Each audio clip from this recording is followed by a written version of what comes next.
அஸ்ஸலாமு அலைக்கும் வரஹ்மத்துல்லாஹி வபரகாத்து. அன்புக்குரிய சகோதரர்களே, எல்லாமுள்ள அல்லாஹ்வின் மகத்தான கிருபையினால் வாரந்தோறும் வியாழக்கிழமை நமது தலைமையகத்தில் வைத்து திருக்குரான் விரிவுரை வகுப்பு நடைபெற்று வருகிறது.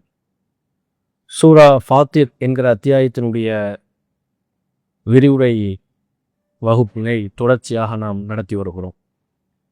இதுவரை இந்த அத்தியாயத்தில் 18 வசனங்களுக்கான விளக்கத்தினை பார்த்திருக்கிறோம். இப்போது இன்றைய வகுப்பிலே 19 முதல் 23 வரையிலான வசனங்களுக்கான விளக்கத்தினை இன்ஷா அல்லாஹ் பார்க்க இருக்கிறோம். அல்லாஹ் திருக்குரானில் சொல்கிறான், ஒமா எஸ்தவில் அக்மா வல் பசீர் வலதுலுமாத்து வலன் நூர் வலதில்லு வலல் ஹரூர் ஒமா எஸ்தவில் அஹ்யாஉ வலல் அம்வாத் இன்னல்லாஹ யுஸ்மிஉ மை யஷாஉ ஒமா அன்த பி முஸ்மிஉம் மன் ஃபில் குபூர் இன் அன்த இல்லா நதீர். இதுதான் 19 23 வரையிலுமான வசனங்கள். இதனுடைய பொருள், பார்வையற்றவனும் பார்வை உள்ளவனும் சமமாக மாட்டார்கள். இருள்களும் ஒளியும் சமமாகாது. நிழலும் வெப்பமும் சமமாகாது. உயிருள்ளவர்களும் இறந்தவர்களும் சமமாக மாட்டார்கள். தான் நாடியவர்களை அல்லாஹ் செவியேற்குமாறு செய்கின்றான். மன்னரைகளில் இருப்பவர்களை நீர் செவியேற்க செய்ய முடியாது. நபியே, நீர் எச்சரிக்கை செய்பவர் தவிர வேறில்லை. இதுதான் இந்த வசனங்களினுடைய தர்ஜுமா, பொருள். இந்த வசனங்கள்ல என்ன கருத்தை அல்லாஹ் ரப்புல் ஆலமீன் சொல்கிறான் என்று பார்த்தால், நபிகள் நாயகம் ஸல்லல்லாஹு அலைஹி வஸல்லம் அவர்கள் மக்காவில் ஏகத்துவ பிரச்சாரத்தை முன்னெடுக்கிறார்கள். ஓரிரை கொள்கையை எடுத்துச் சொல்கிறார்கள். ஒழுக்க மாண்புகளை போதிக்கிறார்கள். அல்லாஹ்வின் தூதர் இறைவனின் புறத்திலிருந்து பல்வேறு கருத்துக்களை பெற்று பிரச்சாரம் செய்த பொழுது மக்காவில் உள்ள இணை வைப்பாளர்கள் நபிகள் நாயகத்தின் பிரச்சாரத்தை கேட்கவில்லை. ரசூலுல்லாஹ்வுடைய பிரச்சாரத்தின் மூலம் தங்களை மாற்றிக்கொள்பவர்களாக இல்லை, அதிகமானவர்கள். குறைவான மக்கள் அபூபக்கர் ரலியல்லாஹு அன்ஹு, உமர் ரலியல்லாஹு அன்ஹு அவர்களை போன்ற குறைவான மக்கள் ரசூலுல்லாஹ்வுடைய பிரச்சாரத்தை ஏற்று அல்லாஹ்வின் தூதர் சொன்ன சத்தியத்தினை ஏற்றுக்கொண்டார்கள், தங்களுடைய வாழ்க்கையில் கடைபிடித்தார்கள். மக்காவில் உள்ள முஷ்ரிக்கீன்கள் அதிகமானவர்கள் கேட்கல. அவங்கள்ட்ட ஒரு வரட்டு பிடிவாதம் இருந்தது. ரசூலுல்லாஹ் சொல்லக்கூடிய சத்தியத்தை மறுக்கக்கூடிய முரட்டுத்தனமான குணம் அவர்களிடத்தில் இருந்தது. அந்த குணங்களை கண்டிக்கின்ற விதமாகத்தான் அல்லாஹ் ரப்புல் ஆலமீன் சில உதாரணங்களின் மூலம், உவமைகளின் மூலம் இந்த இப்போது நாம் பார்த்த இந்த வசனங்கள்ல அவர்களை சாடுகிறான். அதனூடாக நபிகள் நாயகம் ஸல்லல்லாஹு அலைஹி வஸல்லம் அவர்கள் ஒரு இறை தூதராக ரசூலுல்லாஹ்வுடைய எல்லை என்ன, பிரச்சார பணியில் ரசூலுல்லாஹ்வுடைய கடமை என்ன, அதையும் அல்லாஹ் இதுல உணர்த்துறான். அப்ப இப்போது நாம பார்த்த எல்லாமே உதாரணங்கள். இப்ப நாம சொன்ன இந்த அனைத்துமே என்ன? ஒமா எஸ்தவில் அமா வல் பசீர், முரண்பாடான 8 விஷயங்களை 4 ஜோடியாக அமைத்து அல்லாஹ் ரப்புல் ஆலமீன் இதுவும் அதுவும் சமமல்ல, அதுவும் இதுவும் சமமல்ல என்று அல்லாஹ் சொல்கிறான். எதையெல்லாம் அல்லாஹ் குறிப்பிடுறான்? ஒமா எஸ்தவில் அமா வல் பசீர், பார்வையற்றவனும் பார்வை உள்ளவர்களும் சமமாக மாட்டார்கள். வலதுலுமாத்து வலன் நூர், இருள்களும் ஒளியும் சமமாகாது. வலதில்லு வலல் ஹரூர், நிழலும் வெப்பமும் சமமாகாது. ஒமா எஸ்தவில் அஹ்யாஉ வலல் அம்வாத், உயிரோடு இருப்பவர்களும் மரணித்தவர்களும் சமமாக மாட்டார்கள். மொத்தம் 4 ஜோடி 8 விஷயங்கள் இருக்கு. இரண்டையுமே 2 பக்கமா நீங்க பிரிச்சு பார்த்தீங்கன்னா, ஒரு பக்கத்துல எதெல்லாம் இருக்கு? பார்வை உள்ளவன், ஒளி, நிழல், உயிர் உள்ளவன், இதெல்லாம் ஒரு பக்கம், அப்படிதானே? ஒரு ஜோடி. இதையெல்லாம் அல்லாஹ் வச்சு இதுக்கு இது சமம் இல்லை, 2 கட்டமாக தான் நல்லா பிரிக்கிறான். ஒரு பக்கத்தில் இருப்பவை எது? இப்போ ஏ, அட்டவணை ஏ அப்படின்னு வைத்துக் கொண்டால் அதுல இருக்கிறது எது? பார்வை உள்ளவர், ஒளி, நிழல், உயிர் உள்ளவர். இது அப்படியே நேர் எதிராக அந்த அட்டவணைக்கு இன்னொரு அட்டவணை பி அப்படின்னு வைத்துக் கொண்டால் அதுல இருக்கிறதுலாம் எது? பார்வையற்றவன், இருள், வெப்பம், மரணித்தவன், இறந்து போனவன். இது ஒன்னொன்னுக்கான உதாரணம், உவமைகள். இப்போ உதாரணமா, இப்ப பார்வையற்றவர், பார்வை உள்ளவர், இத எதுக்கான உதாரணமா அல்லாஹ் குறிப்பிடுகிறான்? ரசூலுல்லாஹ்வுடைய பிரச்சாரத்தினை ஏற்கக்கூடிய ரசூலுல்லாஹ்வுடைய பிரச்சாரத்தினை சத்தியத்தினை அறிந்து ஏற்றுக்கொண்ட அல்லது அந்த சத்தியத்தை புரிந்து கொண்ட ஆலிம், சத்தியத்தை புரிந்து கொள்ளாத ஜாஹில், அறிந்தவர் அறியாதவர். ரசூலுல்லாஹ்வுடைய பிரச்சாரத்தை ஏற்றுக்கொண்ட, அதனை சத்தியம் என்று உணர்ந்து கொண்ட, ரசூலுல்லாஹ்வுடைய பிரச்சாரத்தை கேட்டு அதனால் தாக்கத்திற்கு உள்ளாகக்கூடிய அந்த நபரைத்தான் அல்லாஹ் ரப்புல் ஆலமீன் பார்வை உள்ளவர்ங்கிறான். அதை ஏற்காம ரசூலுல்லாஹ்வுடைய பிரச்சாரத்தை புறக்கணிக்கிறாங்கல்ல, கண்டும் காணாமல் புறக்கணிக்கக்கூடியவர்களே அல்லாஹ் ஜாஹில், பார்வையற்றவர். பார்வை உள்ளவரும் பார்வையற்றவரும் சமமாக முடியாது என்று அல்லாஹ் சொல்கிறான். அதே மாதிரி வலதுலுமாத்து வலன்னூர், இருள்களும் ஒளியும் சமமாகாது. இருள்கள் என்பது குஃபுர், ஒளி என்பது ஈமான், சத்தியம். வலதுலுமாத்து, இருள்களும் ஒளியும் சமமாகாதுன்னா இருள்கள் என்பது அசத்தியம், ஒளி என்பது சத்தியம். இருள்கள் என்பது குஃபுர், ஒளி என்பது ஈமான். இப்படி நாம வகைப்படுத்த முடியும். வலதில்லு வலல் ஹரூர், நிழலும் வெப்பமும் சமமாகாது. அப்படின்னா என்ன? நிழலும் வெப்பமும் சமமாகாது. சத்தியம் அசத்தியம் நீ அதை சொல்லணும், அதுக்கு பொருத்தமான ஒப்பீடா வைங்க. சொர்க்கமும் நரகமும் சமமாகாது. நிழல்ங்கிறது என்ன? சொர்க்கம். நரகம் என்பது வெப்பம். அப்போ நிழலும் வெப்பமும் சமமாகாது, சொர்க்கமும் நரகமும் சமமாகாது. சத்தியத்தை ஒருத்தர் ஏத்துக்கிறார், அவர் பார்வை உள்ளவர். சத்தியத்தை மறுக்கிறாரு, அவர் பார்வையற்றவர். அந்த சத்தியம் என்பதுதான் என்ன? நூர், ஒளி. அந்த அசத்தியம் என்பது இருள்கள். அதை ஏற்றுக்கொண்டு ஒருவர் அந்த சத்தியத்தை ஏற்றுக்கொள்ளவர் எங்க போவார்? சொர்க்கத்துக்கு போவார், நிழல். சத்தியத்தை மறுத்தவர் எங்க போவாரு? நரகத்துக்கு, வெப்பம். ஒமா இஸ்தவில் அஹ்யா உலல் அம்வாத், உயிரோடு இருப்பவர்களும் மரணித்தவர்களும் சமமாக மாட்டார்கள். அந்த சத்தியத்தை ஏற்று அதன்படி நடக்கக்கூடியவர் தான் உயிரோடு இருப்பவர், முஃமின். சத்தியத்தை ஏற்காம அதனை மறுத்து வாழக்கூடியவர் இறை மறுப்பாளர், அவர் மரணித்தவர். ஒரு முஃமினை உயிருள்ளவர் என்றும், இறை நம்பிக்கையை இல்லாம ஏற்றுக்கொள்ளாம மறுத்தவர்களை, இறை நம்பிக்கை இல்லாதவர்களை மரணித்தவர் என்றும் அல்லாஹ் ரப்புல் ஆலமீன் ஒப்புமை காட்டுகிறான், உதாரணம் காட்டுறான். அப்படிங்கிறத நம்ம புரிஞ்சுக்கலாம்.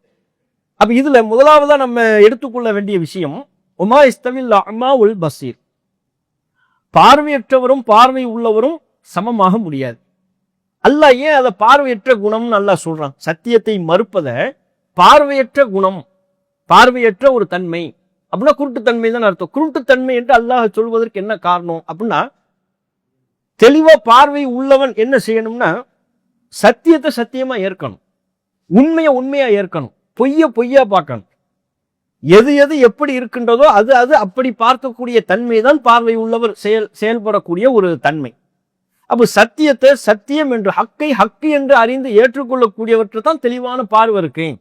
யார் அந்த சத்தியத்தை ஏற்றுக்கொள்ளவில்லையோ, அதற்கு பொய்யான காரணங்களை சொல்லி அந்த சத்தியத்தை மறுத்து விடுகிறார்களோ, சமாளிப்புகளை கூறி சத்தியத்தை ஏற்க மறுத்து விடுகிறார்களோ, அவர்கள் எல்லாம் குருட்டுத்தனத்தில் இருக்கிறார்கள். இதான் அல்லாஹ்வுடைய பார்வை. அவர்கள் எல்லாம் யாரு? கண்ணிருந்தும் குருடர்கள், குருட்டுத்தனத்தில் இருக்கிறார்கள். இப்ப ரசூலுல்லாஹ் பிரச்சாரம் பண்ணும் பொழுது அந்த பிரச்சாரத்தை மக்காவில் உள்ள இணை வைப்பாளர்கள் எப்படி ஏற்றுக்கொள்ளணுமோ அப்படி ஏத்துக்கல. ரசூலுல்லாஹ் சொன்ன விஷயத்தை தானே பார்க்கணும். பார்வை உள்ளவர், அறிவுள்ளவர் என்ன செய்யணும்? ரசூலுல்லாஹ் எப்படிப்பட்ட கொள்கையை முன்வைக்கிறாங்க, எத்தகைய கருத்துக்களை பிரச்சாரம் பண்றாங்கன்னு பார்க்கணும். அப்படி பார்க்காம பல காரணங்களை சொல்லி ரசூலுல்லாஹ் சொன்ன சத்தியத்தை மறுத்துட்டாங்க. என்னெல்லாம் காரணம் சொல்றாங்க? இவர்லாம் ஒரு தூதரா, இவர் எப்படி ஒரு தூதர் ஆவாரு அப்படின்னு கேட்டாங்க. 25வது அத்தியாயம் 41வது வசனத்தில் அல்லாஹ் சொல்கிறான், வைதா ரஅவுக, நபி அவர்கள் உம்மை பார்க்கும் பொழுது, இயத்தஹிதுனக இல்லா ஹுசுவன், எங்கு பார்த்தாலும் உங்களை கேலி செய்கிறார்கள். ரசூலுல்லாஹ்வை கேலி பண்றாங்க. எப்படி கேலி செய்கிறார்கள்? அஹாதல்லதி பஅஸல்லாஹு ரசூலன், இவரைத்தான் அல்லாஹ் தூதராக அனுப்பியிருக்கிறானால், ஓ இவர் தான்ப்பா தூதர், இவர் தான் தூதரா என்று கேலியாக பரிகாசமாக ரசூலுல்லாஹ் சொன்ன சத்தியத்தை பார்க்கல, இவர் எப்படி தூதர் அப்படின்னு பார்த்தாங்க. அப்படின்னா என்ன? தூதர்னா மன்னர் பரம்பரையில வந்தவங்களா இருக்கணும், தூதர்கள்னா பெரும் பெரும் செல்வந்தர்களாக பணக்காரர்களாக இருக்கணும், பெரிய குடும்ப பின்புலம் இருக்கணும். அப்படிலாம் ரசூலுல்லாஹ் முகம்மதுக்கு இல்லையே. முகம்மது என்ன மன்னர் பரம்பரையில வந்தவங்களா? செல்வத்தை பெருமளவுக்கு குவித்து கொண்ட பணக்காரரா? இவர் ஒரு தூதரா என்று மக்காவில் உள்ள இணை வைப்பாளர்கள் ரசூலுல்லாஹ்வை பரிகசிச்சாங்க. அவ பாருங்க, ரசூலுல்லாஹ் சொன்ன சத்தியத்தை பார்க்கல, எதை பார்க்கறாங்க? பேக்ரவுண்ட பார்க்கறாங்க. இதை குருட்டுத்தனம். இதைத்தான் அல்லாஹ் குருட்டுத்தனம் என்று சொல்கிறான். 43வது அத்தியாயம் 31வது வசனம், அதில் அல்லாஹ் சொல்கிறான், வகாலு லௌலா நுஸில ஹாதல் குர்ஆனு இந்த குர்ஆன் இறக்கப்பட்டிருக்க கூடாதா? யார் மீது? அலா ரஜுலின் மினல் கரியத்தைனி அஸீம், இந்த 2 ஊர்களில் உள்ள மிகப்பெரிய மனிதருக்கு இந்த குர்ஆன் இறக்கப்பட்டிருக்க கூடாதா? 43ல 31. ரசூலுல்லாஹ் எனக்கு அல்லாஹ்ட்ட இருந்து வேதம் வழங்கப்பட்டிருக்கு, நான் இறைவனின் தூதர்னு பிரச்சாரம் பண்றாங்க. அதை ஏற்றுக்கொள்ளாம அந்த சத்தியத்தை பார்க்காம நபரை பார்க்கறாங்க, பேக்ரவுண்டை பார்க்கறாங்க. என்ன இவர் எப்படி தூதர்? இவர் இந்த ஊரில் 2 ஊர்களில் உள்ள 2 ஊர்கள் என்று அவர்கள் சொன்னது மக்கா தாயிஃபா இருக்கலாம், மக்காவும் தாயிஃப். இந்த 2 ஊர்களில் உள்ள பெரிய மனிதருக்கு, முகம்மதை விட பெரிய மனிதர்கள் எவ்வளவு பேர் இருக்கிறாங்க, அவர்களுக்கு இந்த குர்ஆன் இறக்கப்பட்டிருக்க கூடாதா? அவங்களுக்கு இந்த குர்ஆன் வழங்கப்பட்டிருக்க கூடாதா அப்படின்னு கேட்கறாங்க. அப்ப என்ன சத்தியத்தை பார்க்காம பேக்ரவுண்டை பார்க்கறாங்க. இதைத்தான் அல்லாஹ் ரப்புல் ஆலமீன் குருட்டுத்தனம். இது எல்லா காலத்திலுமே இருந்துச்சு. சத்தியத்தை மறுக்கக்கூடிய மக்கள்கிட்ட ஒரு விதமான கூட்டுத்தன்மை இருந்ததை குர்ஆன்ல வழிநெடுக அல்லாஹ் ரப்புல் ஆலமீன் பதிவு செய்கிறான். மேற்ற பார்க்கல, விஷயத்தை பார்க்கல, பல பல காரணங்களை சொல்லி பேக்ரவுண்டை பார்த்து அவங்க பின்புலம் என்ன, செல்வம் இருக்கா, அது இருக்கா, இது இருக்கா என்று ஏராளமான விஷயங்களை பார்த்து சத்தியத்தை மறுத்துட்டாங்க. இப்ப இன்னைக்கு கூட நாமெல்லாம் சத்தியத்தை சொல்லும் பொழுது மௌலுது கூடுமான்னு கேட்கும்போது நீங்க சொன்னீங்க, மௌலுதெல்லாம் எங்க ஓதுறீங்க, அதெல்லாம் கூடாதுங்க, அதெல்லாம் ரசூலுல்லாஹ் வரம் மீறி புகழக்கூடாது, அதுல இணைவைப்பு வரிகள் நிறைய இருக்கு அப்படின்னு நீங்க சொன்னீங்கன்னா உடனே அவங்க என்ன சொல்லுவாங்க? காலங்காலமா எங்க முன்னோர்களுக்கு தெரியாது, உங்களுக்கு தெரிஞ்சிருச்சா? விஷயத்தை தானே பார்க்கணும். நீங்க சொல்றீங்க மௌலுதுல இணைவைப்பு வரிகள் இருக்கு, ரசூலுல்லாஹ் வரம் மீறி புகழக்கூடாது, மார்க்கத்தில் அதுக்கு தடை இருக்குன்னா அந்த விஷயம் இருக்கா இல்லையான்னு பார்க்கணும். அதை விட்டு உங்களை பார்க்கணும். எங்க இமாம்களுக்கு தெரியாது, உங்களுக்கு தெரிஞ்சிருச்சா? நாம ஆரம்ப தௌஹீத் பிரச்சாரம் செய்யும் பொழுது தமிழகம் முழுக்க உள்ள பழமொழி என்ன? நேத்து பெஞ்ச மலையில முளைச்ச காளான் நீங்க, உங்களுக்கு இவ்வளவு விஷயம் தெரியுமா? இன்னும் சில பேர்ட்ட நீங்க 7 வருஷம் மதரசாவில் ஓதுனீங்களா? ஆலிம்சால இப்ப சொன்னீங்க, என்ன ஆலிம்சாவா? இன்னும் சில பேர் உனக்கு அலிப்பாவுக்கு அர்த்தம் தெரியுமா? அலிப்பாவுக்கும் போது அர்த்தமே கிடையாது. அலிஃபுக்கு ஒரு அர்த்தம் இருக்கா? பாவுக்கு ஒரு அர்த்தம் இருக்கா? ஒரு சொல்லுக்கு தான், ஒரு வார்த்தைக்கு தான் அர்த்தம் சொல்ல முடியும். தனித்தனி எழுத்துக்களுக்கு அர்த்தம், ஏக்கு என்ன அர்த்தம், பிக்கு என்ன அர்த்தம்? ஏக்குன்னு ஒரு அர்த்தம் இருக்குதா, பிக்குன்னு ஒரு அர்த்தம் இருக்குதா? கிடையாது. இவருக்கு அலிப்பாவுக்கு அர்த்தம், உங்களுக்கு அலிப்பாவுக்கு அர்த்தம் தெரியாது, நீங்களாம் சொல்ல வந்துட்டீங்களா இப்படிங்குவாங்க. அப்ப பாருங்க, எதை பார்க்கறாங்க? விஷயத்தை பார்க்கல, சத்தியத்தை பார்க்கல, பேக்ரவுண்டு பார்க்கறது. இவரு நம்மை விட சின்னவர், பொருளாதார வசதி இல்லாதவர், ஒரு தலைவர்களாக அறியப்படாதவர்கள், இவங்க சொல்லி நம்ம ஏற்கணுமா? இவர் எப்படி இந்த விஷயத்தை சொல்லலாம்? இதே பார்வைதான் ரசூலுல்லாஹ் காலத்திலும் இருந்தது, எல்லா இறை தூதர்கள் காலத்திலும் இருந்தது. ரசூலுல்லாஹ் காலத்தில் மட்டுமல்ல, எப்போதெல்லாம் சத்தியம் சொல்லப்படுகிறதோ அப்போதெல்லாம் இந்த குருட்டுத்தன்மை கொண்ட மக்கள் இருப்பார்கள். நூஹ் நபி காலத்தை பற்றி அல்லாஹ் சொல்கிறான், சூரா ஹூதுல 27வது வசனம். நூஹ் நபி சத்தியத்தை சொல்றாங்க, அப்ப அந்த மக்கள் மறுக்கிறாங்க. எப்படி மறுக்கிறாங்க? மான் அராக்க இல்லா பஷரம் மிஸ்லனா, நூஹே எங்களை போன்ற ஒரு மனிதராகத்தான் உண்மை நாங்கள் பார்க்கிறோம், நீங்க எங்களை மாதிரி ஒரு ஆளு, நீங்க எப்படி அல்லாஹ்வுடைய தூதருங்கிறீங்க? அது மட்டுமல்ல, ஒமான் அராக்க தபாக்க இல்லல்லதீனஹும் அராதிலுனா பாதியர் ரஇ, உங்களை பின்பற்றக்கூடியவர்கள் எல்லாம் சிந்தனை தெளிவு இல்லாதவர்கள், எல்லாம் சின்ன சின்ன பிள்ளைங்க. உங்களை பின்பற்றக்கூடியவங்க எல்லாம் யாரு? சின்ன பிள்ளைங்க, சிந்தனை தெளிவு இல்லாதவர்கள். அப்ப எப்படி நீங்க சொல்றதை நாங்க ஏற்றுக்கொள்ள முடியும் என்று மட்டமாக பார்த்தார்கள், பரிகாசம் செய்தார்கள். நூஹ் நபி ஒரு சத்தியத்தை சொல்றாரு, அவர் சொல்லக்கூடிய சத்தியத்தை கவனிக்காம அவங்க பின்னால் நிக்கிறது யாருன்னு பாக்குறாங்க. நூஹ் நபியை ஏற்றுக்கொண்டவங்க எல்லாம் யாரு? ஏற்றுக்கொண்டதெல்லாம் சின்ன சின்ன பசங்களா இருக்கிறாங்க, விடல பசங்களா இருக்கிறாங்க, விவரம் இல்லாதவங்களா இருக்கிறாங்க. அப்ப இவர் சொல்லக்கூடியதை நாம எப்படி ஏற்றுக்கொள்ள முடியும்? இதுதான் குருட்டுத்தன்மை. இந்த குருட்டுத்தன்மையைத்தான் அல்லாஹ் ரப்புல் ஆலமீன் கண்டிக்கிறான். மூசா அலைஹிஸ்ஸலாம் அவங்களுடைய வரலாற்றை அல்லாஹ் சொல்கிறான். மூசா அலைஹிஸ்ஸலாம் அவங்க எவ்வளவு அற்புதங்களை இஸ்ரவேல் சமுதாயத்துக்கு செஞ்சு காட்டினாங்க. எண்ணற்ற இறைவனின் அத்தாட்சிகளை, அற்புதங்களை கண்ணால் பார்த்தவர்கள் அல்லவா. கடலை பிளந்து வழி ஏற்பட்டு அதுல நடந்து வந்துட்டாங்க. இதை விட வேற என்ன அற்புதத்தை பார்க்கணும்? அந்த அற்புதத்தை பார்த்ததற்கு பிறகும் அவர்கள் சொன்னார்கள். சூரா பக்ராவில் 55வது வசனத்தை அல்லாஹ் சொல்கிறான், இது குல்தும் யா மூசா, மூசாவே லன் நுஅ்மின லக்க ஹத்தா நரல்லாஹ ஜஹரத்தன், அல்லாஹ்வை நாங்கள் நேரடியாக பார்க்காமல் உம்மை நம்ப மாட்டோம் என்று சொன்னார்கள். உங்க பின்னால வந்த இந்த இஸ்ரவேல் சமுதாயம் எப்படிப்பட்டவர்கள்? அல்லாஹ்வை நேரடியாக பார்க்காமல் உங்களை நாங்கள் நம்ப மாட்டோம் என்று சொன்னார்கள். அல்லாஹ் எங்களுக்கு நேரடியாக காட்டுங்க. கடல்ல வழி பிளந்து அதுல நடந்து வந்தாச்சு, அது பத்தல் அல்லாஹ் இருக்கிறான் என்பதற்கு அது அவங்களுக்கு போதுமான சான்றா தெரியல. எதை கேட்கிறாங்க? அல்லாஹ்வை கண்ணால காட்டுங்க எங்களுக்கு என்று அவர்கள் கேட்க ஆரம்பித்தார்கள். அதனால நம்ம அவங்களை தண்டித்தோம் என்பது அல்லாஹ் குர்ஆன்ல பதிவு செய்யணும். அப்ப பாருங்க, கடலையே பிளந்து வழி ஏற்படுத்தியதற்கு பிறகும் அல்லாஹ்வுடைய அத்தாட்சி அற்புதங்களை பல அற்புதங்களை கண்ணால கண்டதற்கு பிறகும் அல்லாஹ்வை நாங்க கண்ணால பார்த்தா தான் நம்புவோம்னு சொன்னா அதற்கு பேர் அறிவுடைமையா குருட்டுத்தனமா? பார்வை உள்ளவரா பார்வையற்றவரா? பார்வையற்றவர். அதைத்தான் அல்லாஹ் உமா இஸ்தவில் அமா உல் பசீர், பார்வையற்றவரும் பார்வை உள்ளவர்களும் சமமாக முடியாது. ரெண்டு பேரும் எப்படி சமமாக முடியும்?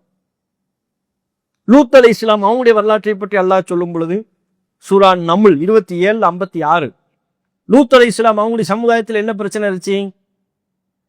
என்ன பிரச்சனை? ஓரின சேர்க்கை இருந்துச்சு. இன்னைக்கு LGBTQ அப்படிங்கிற பேர்ல அதுக்கு ஒரு பெரிய அமைப்பு, அதுக்கு ஒரு கொடி, அதுக்கு ஒரு ஆர்ப்பாட்டம், அதுக்கு ஒரு சங்கம், இந்த ஒழுக்க கேட்டது. இது மாதிரி லூத்து நபியினுடைய அந்த சமுதாயத்தில் தான் இந்த ஒழுக்கக்கேடு துவங்குகிறது. அப்போ நபி இதெல்லாம் ஒழுக்கக்கேடுப்பா, ஏன்பா அல்லாஹ் ஆணு பெண்ணுன்னு வச்சிருக்கிறான், அதானே இயற்கை, அப்படி கல்யாணம் பண்ணி குடும்ப கட்டமைப்புல இணைங்க, அதை விட்டு போட்டு ஏன் ஆணுக்கு ஆணுன்னு போறீங்க, இதெல்லாம் ஒழுக்கக்கேடு இல்லையான்னு அந்த ஒழுக்கக்கேடை கண்டிச்சாங்க. லூத் அலைஹிஸ்ஸலாம் அவங்க கண்டிச்சாங்க. அப்ப அந்த சமுதாயம் அந்த ஒழுக்கக்கேட்டில் விழுந்தவர்கள் பதில் சொன்னாங்க. என்ன பதில்? 27:56, ஃபமாக்கான ஜவாப கௌமிஹி, நூஹ் நபியினுடைய அந்த பிரச்சாரத்திற்கு அவர்களின் பதில் என்னவென்றால், இல்லா அன் காலு, அவர்கள் இவ்வாறு சொல்லியதை தவிர வேறு பதில் அவரிடத்தில் இல்லை. என்ன சொன்னார்கள்?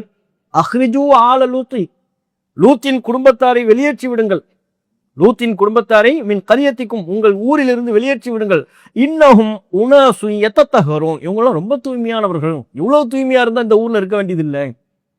எப்படி பாருங்க, இவங்களாம் ரொம்ப தூய்மையானவங்க, ஆணுக்கு ஆணு சேர மாட்டாங்க, நமக்கு அது அந்த செட்டப் வந்து இந்த ஊருக்கு சரிப்பட்டு வராது, அதனால என்ன செய்யணும், லூத் நபிய ஊரை விட்டு போக சொல்லுங்க. இப்படி அறிவுள்ளவங்க சொல்லுவாங்களே, அறிவுள்ளவங்க சொல்லுவாங்களே, இது என்ன எப்படிப்பட்ட ஒரு முடிவு? லூத் அலைஹிஸ்ஸலாம் அவர்கள் ஒரு ஒழுக்கத்தை போதிக்கின்ற பொழுது அந்த ஒழுக்கத்தை ஏற்று தங்களுடைய வாழ்வை சீர்திருத்தம் செய்து கொள்ளாம அந்த மக்கள் என்ன பதில் சொல்றாங்க? இவரையெல்லாம் ஊரை விட்டு அனுப்புங்கப்பா, ஏன் இவங்க ரொம்ப தூய்மையா இருக்கிறாங்க, தூய்மையா இருக்கிறது தப்புங்கிறாங்க பாருங்க. இன்னஹும் உனாசு யத்தத்தஹரூன், இவர்கள் தூய்மையான மக்கள், தூய்மையாக வாழ்வதை குற்றம் நினைக்கிறாங்க. இன்றைக்குள்ள காலகட்டத்தில் கூட அப்படிப்பட்ட நிகழ்வுகளை நீங்க பார்க்க முடியும். சரியா நடப்பதையே குற்றம் நினைப்பாங்க, சரியா பெர்ஃபெக்டா நடக்கிறத ரூல்ஸ் படி நடக்கிறதையே தப்புன்னு நினைப்பாங்க. நீங்க பாருங்க, இப்போ சிக்னல்ல வந்து நிற்கிறோம், யாருமே இல்லை, சிக்னல் ரெட் லைட் போட்டிருக்குது, சிவப்பு கலர் இருக்கு, எல்லாருமே நிற்கணும், ஆனால் கிராசிங் பண்றதுக்கு யாருமே இல்லை. இப்போ எல்லாரும் என்ன செய்வாங்க? மோஸ்ட்லி கிராஸ் பண்ணி போயிடுவாங்க. இப்போ அதில் ஒருத்தர் நின்றுக்கிட்டு இருக்கிறாரு, இல்லை ரெட் லைட் எரியுது, சிவப்பு லைட் எரியுது, இந்த நேரத்தில் நான் போக மாட்டேன்னு நிற்கிறாரு. போகிறவங்களாம் அவங்க என்னன்னு பார்ப்பாங்க, இவர் பெரிய ரூல்ஸை ஃபாலோ பண்ணுறாராம், கேலி பண்ணிட்டு தானே போவாங்க. அந்த மாதிரி பொழைக்க தெரியாத ஆளு, நின்றுக்கிட்டே இரு, அரை மணி நேரமா நில்லு. அதை தாண்டி ஒருத்தர் நின்னார் வைங்க, கீன்னு ஹார்ன் அடிச்சுக்கிட்டே இருப்பாங்க. ஹார்ன் அடிச்சு போப்பா, முன்னால போப்பா, எதுக்கு வழி விடாம நிக்கிறேன். அவங்க சரியா நடப்பதே என்னன்னு சொல்றாங்க, குற்றமா பாக்குறாங்க. பாக்குற தன்மை இருக்குல்ல, இன்னைக்கும் இருக்குல்ல. அதே மாதிரி நம்ம நாட்டினுடைய செட்டப்ல லஞ்சம் கொடுக்கறதுலாம் என்ன ரொம்ப சர்வசாதாரணமாயிடுச்சு. அரசு மருத்துவமனை துவங்கி காவல்துறை தொடங்கி எந்த துறை எடுத்துக்கொண்டாலும் லஞ்சம்ங்கிறது இருக்கு. நீதித்துறை எடுத்துக்கொண்டால் கூட இருக்கு. நீதித்துறையில எப்படி இருக்கும், எம்பி பதவி கொடுக்கறது அங்க லஞ்சம், அங்க கையில 50 ரூபா 100 ரூபா கொடுக்கறதுலாம் இல்லை. நீங்க எங்களுக்கு வழங்க வேண்டிய தீர்ப்பை வழங்குங்க, உங்களுக்கு பின்னால நாங்க என்னென்ன கொடுக்கணுமோ அதை கொடுத்துடுறோம், உங்களுக்கு எம்பி பதவி தந்துடுறோம். அப்படித்தானே நம்ம நாட்டில் அப்படித்தானே இருக்கு. பாபர் மஸ்ஜித் தீர்ப்பு வழங்கியவர்களுக்கெல்லாம் மத்திய பாஜக அரசு எம்பி பதவியை கொடுத்துச்சா இல்லையா? அப்படித்தானே பல்வேறு நீதிபதிகளை அதை விமர்சனம் பண்றாங்களே. அப்ப நம்ம நாட்டில் அப்படி இருக்கு. இப்போ ஒருத்தர் ஹெல்மெட் போடாம போயிட்டாரு, போலீஸு பிடிச்சிட்டான், மணிக்கு அப்படியே உட்காந்து பக்கம் பக்கமா அறிவுரை சொல்லிக்கிட்டு இருக்கிறாரு. பக்கம் பக்கமா அறிவுரை சொல்றதுடைய பொருளே என்ன பொருள்? கையில் ஒரு 50 ரூபா கொடுத்துருங்க, அந்த 100 ரூபா வாங்குறதுக்கு 50 ரூபாய் வாங்குறதுக்கு தான் அவ்வளோ பெரிய டைலாக் ஓடிக்கிட்டு இருக்கும். இப்போ ஒருத்தர் நான் கொடுக்க மாட்டேன்னு நிற்கிறார், அதெல்லாம் இல்லை, நான் ரூல்ஸ் படி தான் போவேன், கொடுக்க மாட்டேன் அப்படின்னா பக்கத்தில் உள்ள என்ன சொல்வார்? இப்போ ஏன்பா நீ ஒரு 100 ரூபாய் கொடுத்துட்டு ஆக வேண்டிய வேலையை பாரு. அங்கே லஞ்சம் கொடுக்கறத தூண்டுவாங்க, சரியாக நடப்பதையே குற்றமாக பார்க்கக்கூடிய ஒரு நிலை இருக்கு. எல்லாரும் இன்னைக்குள்ள காலத்தில் பஸ்ஸு ட்ரெயின் எல்லாருமே எல்லா நேரமும் செல்ஃபோன் கையுமா தான் அலையும். பஸ்ஸில் உட்காந்தாலும் செல்ஃபோன் பார்த்துக்கிட்டு இருப்போம், ட்ரெயினில் உட்காந்தாலும் செல்ஃபோன் பார்த்துக்கிட்டு இருப்போம். ஒரு 5 நிமிஷம் டைம் இருந்தால் கூட வெளி உலகத்தையெல்லாம் பார்க்கறது இல்லை, வெளியில் அன்றாட மக்களை பார்க்கறது இல்லை, என்ன உலகம் எப்படி இருக்குங்கிறதுல பார்க்கறது இல்லை. 5 நிமிஷம் டைம் இருக்கா, உடனே பாக்கெட்ல இருந்து எதை எடுத்துருவாரு? ஃபோன் எடுத்துருவார். ஃபோன் எடுத்து இவருக்கு வாட்ஸ்அப் வருமோ பெரிய எலான் மஸ்க் இவருக்கு மெசேஜ் அனுப்பியிருக்கிறாரு, உடனே ரிப்ளை பண்ணணும்ல, அதை உட்காந்து பார்த்துக்கிட்டு இருப்பார். செல்போன் கையுமா தான் எப்பவுமே இருக்கிறது. அந்த கூட்டத்தில் ஒருத்தர் புக்கும் கையுமா இருக்கிறார். நீங்க அப்படி ஒருத்தரை பாக்குறீங்கன்னு வைங்க, எல்லாரும் செல்போனும் கையுமா இருக்கும்போது ஒருத்தர் மட்டும் என்ன புக்கும் கையுமா இருக்கிறார். அது ஒரு மாணவரா இருக்கலாம், உங்க நீங்க வேலை பார்க்குற இடத்துல இருக்கலாம், உங்க குடும்பத்துல இருக்கலாம். அப்படி இருந்தா அவரை பற்றிய பார்வை என்ன? அவர் பெரிய அந்த வந்துட்டார், இப்போ ஆல்பர்ட் ஐன்ஸ்டீன் வந்துட்டார், இவர் இப்போ புக்கும் கையுமா தான் இருப்பாராம், செல்போன்லாம் பார்க்க மாட்டாராம். சரியா நடப்பதையே. அப்ப இந்த உலகமே அந்த ஒழுங்கு சீர்குலைஞ்சு போயிருக்கு. ஒழுங்கு சீர்குலைந்து போனதற்கு பிறகு ஒழுங்கோடு நடப்பவர்கள் தகுதியற்றவர்களாக, தூய்மையோடு நடப்பவர்கள் அதையே ஒரு குற்றச் செயலாக பார்க்கக்கூடிய ஒரு சூழல் மாறிடும். அப்படித்தான் இங்க நடக்கு. லூத் அலைஹிஸ்ஸலாம் அவர்கள் ஏன்பா ஆணும் சொல்றீங்க, இது ரொம்ப ஒழுக்கக்கேடான செயலாச்சேன்னு கண்டிக்கும் பொழுது, இவங்களெல்லாம் அனுப்பிவிடுங்கப்பா, ஊரை விட்டு அனுப்பிவிடுங்கப்பா, இவங்களாம் ரொம்ப தூய்மையை பேசிக்கிட்டு இருக்கிறாங்க என்று அவர்கள் சொல்கிறார்கள். அப்ப இத்தகைய குருட்டுத்தனம் எல்லா காலத்திலும் இருந்தது, எல்லா இறை தூதர்களின் காலங்களிலும் இருந்தது. சத்தியத்தை சத்தியமாக பார்க்காமல், சரியான ஒரு விஷயத்தை சரியா உள்வாங்காம, அதற்கு வேறு வேறு சாயம் பூசி வேறு வேறு வாதங்களை முன்வைத்து சத்தியத்தை மறுத்து விடுவது, இந்த குருட்டுத்தனத்தை மக்கா முஷ்ரிக்கீன்களிடம் காணப்பட்ட இந்த குருட்டுத்தனத்தை அல்லாஹ் கண்டிக்கிறான். ஒமா எஸ்தவில் அமா உல் பசீர், பார்வையற்றவனும் பார்வை உள்ளவனும் சமமாக முடியாது. இந்த குருட்டுத்தனத்துக்கு மத்தியில ஒருத்தர் சத்தியத்தை சத்தியமா பார்க்கிறார், ரசூல்லா சொன்ன பிரச்சாரத்தில் உள்ள உண்மையை உணர்கிறார், அதனை ஏற்றுக்கொள்கிறார், அவர் பார்வை உள்ளவர். அல்லாஹ் திருக்குர்ஆன்ல சொல்கிறான், சூரா அல் ஹஜ்ல 46, இது இத்தகைய மக்களினுடைய குணங்களை பற்றி சொல்லும் பொழுது, ஃபஇன்னஹா லா தஹமல் அப்சார், பார்வைகள் குருடாகவில்லை. அல்லாஹ் தான் சொன்னதுக்கு அர்த்தம் சொல்ற மாதிரி உள்ள வசனம் இது. குருடர்கள் என்று சொன்னால் பார்வை குருடர்கள் அல்ல, வலாக்கின் தஅமல் குலூபுல்லதி ஃபிஸ் சுதூர், நெஞ்சங்களில் உள்ள உள்ளம் குருடாகிவிட்டது. அல்லாஹ் சொல்றான். எவ்வளவு தெளிவான வார்த்தை. சத்தியத்தை சத்தியமா பார்க்க மாட்டேங்கிறவன்ட்ட கண் குருடல்ல, பார்வை குருடல்ல, நெஞ்சங்களில் உள்ள உள்ளங்கள் இவர்களுக்கு குருடாகிவிட்டது என்று அல்லாஹ் ரப்புல் ஆலமீன் குறிப்பிடுவதை பார்க்கிறோம். அடுத்து வலதுலுமாத்து வலன்னூர், இருள்களும் ஒளியும் சமமாகாது. இதுல அல்லாஹ் பயன்படுத்திய வார்த்தை பாருங்க, ஒளின்னு சொல்லும்போது அது ஒருமை, அந்நூர் அப்படிங்கிறது என்ன ஒருமை, இருள்கள் என்பது பன்மை. வலதுலுமாத்து இருள்கள், வலன்னூர் ஒளி, இருள்களும் ஒரு ஒளியும், பல இருள்களும் ஒரு ஒளியும் சமமாகாது. ஏன் பல இருள்கள் என்று அல்லாஹ் குறிப்பிடுவது என்ன காரணம்? வழிகேடுகள் என்பது பலதாரும், வழிகேடுகள் என்பது பலது, ஒளி என்பது சத்தியம் என்பது ஒண்ணுதான், அல்லாட்டிலிருந்து வர்றதுதான் சத்தியம். வழிகேடுகள் என்பது முன்னோர்கள் வழிங்குவாங்க, பெரியார்கள் வழி என்பார்கள். 500 1000 வருடங்களாக நமது நாட்டிலே நமது ஊரிலே என்ன பழக்க வழக்கம் நிலைத்து நிற்கிறதோ அந்த பாரம்பரியம் என்று சொல்வார்கள். வழிகேட்டினுடைய வாசல்கள், இருள்களின் வாசல்கள் அதிகம்.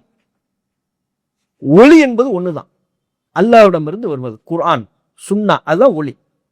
அதனாலதான் அல்லாஹ் சொல்கிறான், இருள்களும் ஒளியும் சமமாகாது. ரசூலுல்லாஹ்வுடைய பிரச்சாரத்தை அல்லாஹ் ஒளிங்கிறான். அந்த பிரச்சாரம் வருவதற்கு முன்பு அந்த மக்களிடம் காணப்பட்ட செயல்பாடுகள், தவறான நம்பிக்கைகள் அல்லாஹ் இருள்கள் என்று சொல்கிறார். ரசூலுல்லாஹ்வுடைய பிரச்சாரத்திற்கு முன்பு அந்த மக்கள்கிட்ட என்ன இருந்துச்சு? பெண் குழந்தையை உயிரோடு புதைக்கிறது. ரசூலுல்லாஹ் என்ன சொன்னாங்க? நபி ஆனதுக்கு அப்புறம் என்ன பிரச்சாரம் பண்ணாங்க? ஏன்பா இதை பண்றீங்கன்னு கேட்டாங்க. இப்ப எது இருள் எது ஒளி? பெண் குழந்தையை உயிரோடு புதைக்கிறது இருள், அது வேண்டாம். அந்த பெண் குழந்தைக்கு நல்ல உணவு கொடுத்து, நல்ல ஆடை கொடுத்து, நல்ல கல்வியை கொடுத்து, ஒழுக்கத்தோட வளர்த்துடு என்று சொல்வது ஒளி. அதைத்தான் அல்லாஹ், நீங்க ஒளியத்தான சொல்றீங்க, நல்ல விஷயத்த சொல்றீங்க, அவன் கேட்க மாட்டேங்கிறான். இருள்களும் ஒளியும் சமமாகுமா? அல்லாஹ் கேட்கலாம். அறியாமை காலத்துல, அந்த காலகட்டத்தில் பொருளாதாரம் என்பது வட்டி அடிப்படையிலான சுரண்டல் பொருளாதாரமா இருந்துச்சு. நபிகள் நாயகம் ஸல்லல்லாஹு அலைஹி வஸல்லம் அவர்கள் அது வேண்டாம் என்றார்கள். வட்டி அடிப்படையிலான பொருளாதார சுரண்டல் வேண்டாம், அல்லாஹ் வட்டியை தடை செய்து விட்டான் என்றார்கள். வட்டி அடிப்படையிலான பொருளாதார சுரண்டல் இருள். ரசூலுல்லாஹ் சொல்லக்கூடிய வட்டி வேண்டாம், அது ஹராம் என்று சொல்வது ஒளி. மோசடி என்பது இருள், நேர்மையா நடந்து கொள் என்பது ஒளி. குலப்பெருமை, சாதி பெருமை, இனவெறி, நிலத்தின் அடிப்படையில் பெருமை பேசுவது, பிறப்பின் அடிப்படையில் பெருமை பேசுவது இருள்கள். எல்லோரும் சமம் என்பது ஒளி. அப்ப நபிகள் நாயகம் மக்காவில் முன்னெடுத்த எல்லா பிரச்சாரமும் ஒளி. அந்த மக்களிடம் காணப்பட்ட இருள்களை இல்லாமலாக்கக்கூடிய, அந்த இருள்களை மங்க செய்யக்கூடிய வகையிலான பிரச்சாரம். அதைத்தான் அல்லாஹ் சொல்கிறான். சிலை வழிபாடு, கல்லை வணங்கினார்கள், சிலைகளை வணங்கினார்கள், இருள்கள். அல்லாஹ் ஒருவனைத்தான் வணங்க வேண்டும் என்பது ஒளி. அப்ப நீங்க அவனுக்கு ஒளியை கொடுக்குறீங்க, அவன் இருள்கள்ல இருக்கிறான், இருளை போதும் நினைக்கிறான். வலதுலுமாத்து வலன்னூர், இருள்களும் ஒளியும் சமமாகாது. அடுத்து அல்லாஹ் சொல்கிறான், இந்த இருள்களும் ஒளியும் இது குறித்து சூரா அன்ஆம்ல 122வது வசனத்துல நீங்க பார்க்கலாம். இது ரசூலுல்லாஹ்வுடைய பிரச்சாரத்தின்படி நடப்பது ஒளி. ரசூலுல்லாஹ்வுடைய பிரச்சாரத்தை மறுத்து ஏற்காமல் தங்களுடைய பழைய கால மூட பழக்க வழக்கங்களில் திளைப்பதுதான் இருள்கள். இதை விளக்கக்கூடிய வகையில் அந்த வசனம் அமைந்திருப்பதை நீங்க பார்க்கலாம். அல்லாஹ் கேட்கிற, அவமன்கான மையத்தன் ஃபஹ்யைனாஹு, மௌத்தா போன ஒருத்தனை நாம உயிர் கொடுத்து எழுப்பி, வஜஅல்னா லஹு நூரன், அவனுக்கு நாம ஒளியையும் கொடுத்து, எம்ஷி பிஹி ஃபின்னாஸ், அந்த ஒளியுடன் அவன் மக்களில் நடக்கிறான். அவனும் கமம் மஸடுஹு ஃபில் ظுலுமாத்தி லைஸ பி ஹாரிஜின் மின்ஹா, இருள்களில் வெளியேற முடியாமல் இருள்களிலே இருக்கிறானே, அவனை போன்று இவர் ஆவாரா? மௌத்தா இருக்கிறான், அவனை உயிர் கொடுத்து எழுப்பி அவனுக்கு ஒரு ஒளியை கொடுத்துட்டோம், ஹக்க கொடுத்துட்டோம், சத்தியத்தை கொடுத்துட்டோம். அவரும் இருள்களில் நடைபோடக்கூடியவரும் ஒன்னா, ரெண்டு பேரும் சமமாக முடியுமா? இங்க அல்லாஹ் இருள்களும் ஒளியும் சமமாகாதுன்னு நல்லா சொன்னான்ல, அதையே தான் இங்க கொஞ்சம் விவரிச்சு, இருள்களில் நடப்பவரும் ஒளியில் நடப்பவரும் சமமாக முடியாதுங்கிறான். அங்க வெறுமன அந்த விஷயத்தை மட்டும் சொன்னான், இருள்கள் ஒளி. இங்க இருள்களில் நடப்பவர் ஒளியில் நடப்பவர் ரெண்டு பேரும் சமமாக முடியாது என்று அல்லாஹ் ரப்பல் ஆலமீன் சூரா அன்ஆம்ல 122 இந்த வசனத்தை பார்க்கும்போது அந்த இருள்களும் ஒளியும் சமமாகாது என்பது அல்லாஹ் எந்த கண்ணோட்டத்தில் சொல்கிறான் என்பதை கூடுதலாக நம்ம புரிந்து கொள்ள முடியும்.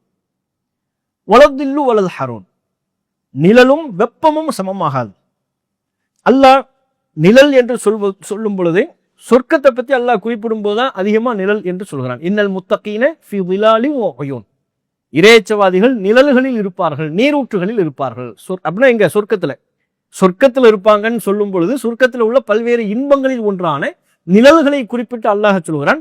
முத்தகீன்கள், இன்னல் முத்தகீன ஃபி ظிலாலின், முத்தகீன்கள் நிழல்களில் இருப்பார்கள். அப்ப நிழல்கள் என்று அல்லாஹ் சொல்வது எதைத்தான்? சொர்க்கம். வெப்பம் என்று அல்லாஹ் சொல்வது நரக நெருப்பு வெப்பமா இருக்கும்ங்கிறத நம்ம விளக்கணுமா, சொல்லணுமா தனியா? அது வெப்பமானதுதான். வலதில்லு வலல் ஹரூன், நிழலும் வெப்பமும் சமமாகாது, சொர்க்கமும் நரகமும் சமமாகாது. ஒமா இஸ்தவில் அஹ்யாஉ வலல் அம்வாத், உயிரோடு இருப்பவர்களும் மரணித்தவர்களும் சமமாக மாட்டார்கள். உயிரோடு இருப்பவர்கள்னா யாரு? சத்தியத்தின்படி நடப்பவர்கள், தௌஹீதின்படி நடப்பவர்கள். மரணித்தவர்கள்னா யாரு? அதை ஏற்காதவங்க, சத்தியத்தை ஏற்காதவங்க. இதை வேறு வார்த்தையில சொல்றதா இருந்தா முஃமின்கள், மூமின் அல்லாதவர்கள், இறை மறுப்பாளர்கள். இப்ப ரசூல் ஸல்லல்லாஹு அலைஹி வஸல்லம் அவங்க புகாரில 6407 அந்த இலக்கத்தில் பதிவு செய்யப்பட்ட ஹதீஸை நீங்க பார்க்கலாம். ரசூலுல்லாஹ் சொல்றாங்க, மஸ்தலுல்லதி யதுகுரு ரப்பஹு வல்லதி லா யதுகுரு ரப்பஹு, இறைவனை நினைவு கூறுபவருக்கும் இறைவனை நினைவு கூறாதவருக்குமான உதாரணம் மஸலுல் ஹய்யி வல் மய்யித்தி, உயிரோடு இருப்பவருக்கும் மரணித்தவருக்குமான உதாரணம் என்று நபிகள் நாயகம் ஸல்லல்லாஹு அலைஹி வஸல்லம் அவங்க சொல்றாங்க. அல்லாஹ்வை நினைவு கூறக்கூடியவர், அல்லாஹ் தான் படைப்பாளன், அல்லாஹ் தான் வானத்தை படைச்சான், அல்லாஹ் தான் பூமியை படைச்சான் என்று தன்னுடைய வாழ்க்கையில் அல்லாஹ்வை நினைவு கூர்ந்து ஒருத்தர் வாழ்றாருல, அவர் தான் உயிரோடு இருக்கிறவர். அல்லாஹ்வை நினைவு கூறாதவர் யாரு? மௌத்தா போனவர், மரணித்தவனை போல. அப்ப அல்லாஹ் ரப்புல் ஆலமீனுடைய பார்வையில நடமாடக்கூடியவர்கள் எல்லாம் உயிரோடு இருப்பவர்கள் அல்ல. மூச்சு விட்டுட்டு இருக்கிறாங்கல்ல, மூச்சு விட்டு நடந்து அமர்ந்து சாப்பிட்டு இந்த உலகத்துல வாழ்ந்து கொண்டிருக்கக்கூடிய அத்தனை பேரையும் அல்லாஹ் எப்படி எடுத்துக்கொள்வதில்லை? உயிரோடு இருப்பவர்களா அல்லாஹ் எடுத்துக்கொள்வதில்லை. நடமாடக்கூடியவர்கள் அனைவரையும், மூச்சு விடக்கூடிய அனைவர்களையும் உயிரோடு இருப்பவர்களா அல்லாஹ் எடுத்துக்கொள்ளவில்லை. அல்லாஹ்வுடைய பார்வையில உயிரோடு இருக்கிறவர் யாரு?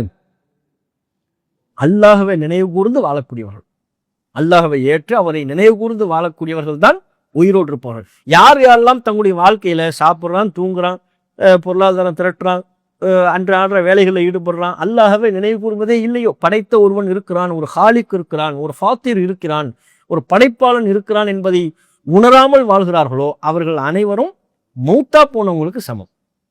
அதைத்தான் நபிகள் நாயகம் ஸல்லல்லாஹு அலைஹி வஸல்லம் அவர்கள் இந்த ஹதீஸின் மூலமா நமக்கு விளக்குறாங்க. முந்தைய வசனத்திலையும் அதைத்தான் நமக்கு சொல்லப்படுது. இப்படி சொல்லிட்டு அல்லாஹ் ரசூலுல்லாஹ்வுடைய அந்த பிரச்சாரத்தின் எல்லையை பத்தி குறிப்பிடுறான். ஒமா இஸ்தவில் அஹ்யாஉ வல் அம்வாத், உயிரோடு இருப்பவர்களும் மரணித்தவர்களும் சமமாக முடியாது. இன்னல்லாஹ யுஸ்மிஉ மையஷாஉ ஒமா அன்த பி முஸ்மிஇன் மல் ஃபில் குபூர், தான் நாடியவர்களை அல்லாஹ் செவியேற்குமாறு செய்கிறான். நாடியவர்கள் அல்லாஹ் கேட்க வைக்கிறான். எதை? ரசூலுல்லாவுடைய பிரச்சாரத்தை, ரசூலுல்லாவுடைய தாவாவை. மன்னர்களில் இருப்பவர்களை நீர் செவியேற்க செய்ய முடியாது. கபூர்ல உள்ளவன்னா யாரு? மூத்தா போனவங்க. மூத்தா போனா கபூர்ல போய் அடக்கம் பண்ணிடுவோம். கபூர்ல உள்ளவங்களும் உங்களால கேட்க வைக்க முடியுமா அப்படின்னு நல்லா கேட்கறான். நான் நாடியவர்களை தான் நான் கேட்க வைப்பேன், கபூர்ல உள்ளவங்களும் உங்களால கேட்க வைக்க முடியுமா அப்படின்னா என்ன அர்த்தம்? நபியை நீங்க பிரச்சாரம் பண்றீங்க, மக்காவில் உள்ள முஷ்ரிக்கீங்கள் பலரும் உங்களுடைய பிரச்சாரத்தை ஏத்துக்கிறது இல்லை, கவனிக்கிறது இல்லை, கேட்க மாட்டேங்கிறான். காது இருந்தும் செவிடர்களாக இருக்கிறாங்க, கண் இருந்தும் குருடர்களாக இருக்கிறாங்க, சத்தியத்தை சத்தியமா பார்க்க மறுக்கிறாங்க. இவங்கள்லாம் திருந்துவாங்கன்னு நீங்க நினைக்காதீங்க. இவங்கெல்லாம் யாருக்கு சமம்? மூத்தானவங்களுக்கு சமம். மூத்தானவங்க எங்க இருப்பாங்க? கபூர்ல இருக்கக்கூடியவர்கள். கபூர்ல இருக்கிறவங்கள உங்களால செவியேற்க செய்ய வைக்க முடியுமா என்று மக்காவில் உள்ள இணை வைப்பாளர்கள் பலரும் சத்தியத்தை ஏற்க மாட்டார்கள், அவர்களெல்லாம் மரணித்தவர்களுக்கு சமம் என்று நபிகள் நாயகம் ஸல்லல்லாஹு அலைஹி வஸல்லம் அவர்களுக்கு அல்லாஹ் சொல்லிக் கொடுக்குறான்.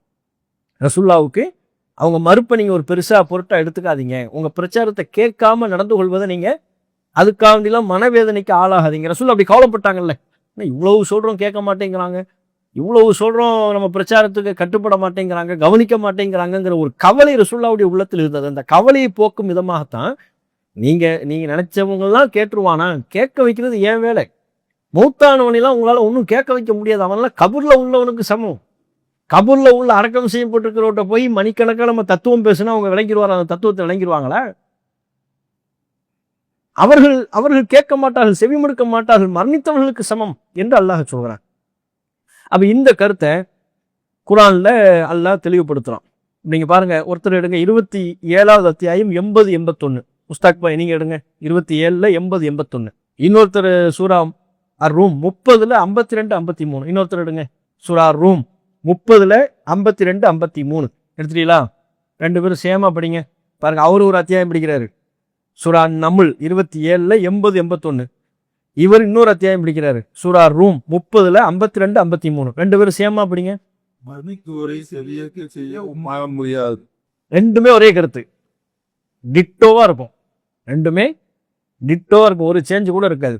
30ல 52-53 அதுவும் 27ல 80-81 ரெண்டும். இதுல அல்லாஹ் என்ன சொல்றான்? இன்னக்கலா துஸ்மிஉல் மூத்தா, நபியே நீர் இறந்தவர்களை செவியேற்க செய்ய முடியாது. வலா துஸ்மிஉ சும்மத் துஆ, செவிடர்களை அழைப்பை செவியேற்க செய்ய முடியாது, அவன்லாம் கேட்க மாட்டான். இப்ப ரசூலுல்லாவுக்கு அல்லாஹ் சொல்றான்ல, மரணித்தவர்களை செவியேற்க செய்ய முடியாதுன்னா ரசூலுல்லாஹ் மௌத்தானவங்களோட போய் பேசினாங்களா? கபூர்ல போய் உட்காந்து தௌஹீதுனா என்ன தெரியுமா, ஷிர்க்குனா என்ன தெரியுமான்னு கபூர்ல உள்ளவங்களுக்கா பேசினாங்க? அப்படி இருந்தா தானே அல்லாஹ் இப்படி சொல்லணும். ஏன் நீ மௌத்தானவங்ககிட்ட போய் பேசிக்கிட்டு இருக்கிறீங்க, மௌத்தானவங்களெல்லாம் உங்களால கேட்க வைக்க முடியாதுங்கிற இந்த வார்த்தை பிரயோகத்தை அல்லாஹ் எப்போ சொல்லணும்? மௌத்தானவங்ககிட்ட பேசினா தானே சொல்லணும். ரசூலுல்லாஹ் மௌத்தானவங்ககிட்டே போய் பேசினாங்க? கபூர்ல அடக்கம் செய்யப்பட்டிருக்கிறவங்ககிட்ட போய் பேசினாங்களா? இல்ல. யார்கிட்ட பேசினாங்க? மக்கள்கிட்ட, உயிரோடு இருக்கிறவங்ககிட்ட, மக்காவில் உள்ள இணை வைப்பாளர்கள்ட்ட, அவங்ககிட்ட தான் பேசினாங்க. அவங்ககிட்ட பேசுறதுக்கு தான் அல்லாஹ் உதாரணம் காட்டுறான். இவங்கெல்லாம் யாருக்கு சமம்? மௌத்தானவங்களுக்கு சமம். நபியே நீங்க மௌத்தானவங்கள்ட்ட போய் பேசி என்ன ஆக போகுது? அவன் எப்படி கேட்பான்? அவனுக்கு எப்படி அவன் உள்ளத்துல இது தாக்கம் செலுத்தும்? யார் யார் உங்களுடைய பிரச்சாரத்தை புறக்கணிக்கிறார்களோ அவர்களெல்லாம் மரணித்தவர்களுக்கு சமம். அவர்களுடைய புறக்கணிப்பை நீங்க ஒரு பெருசா எடுத்துக்காதீங்க. அல்லாஹ் தன் நாடியவர்களை கேட்க செய்வான். நீங்க தாவா பண்றது பண்ணிக்கிட்டே இருங்க. அவன் மறுப்பது உங்களுக்கு மனச்சோர்வை உண்டாக்கி விடக்கூடாது.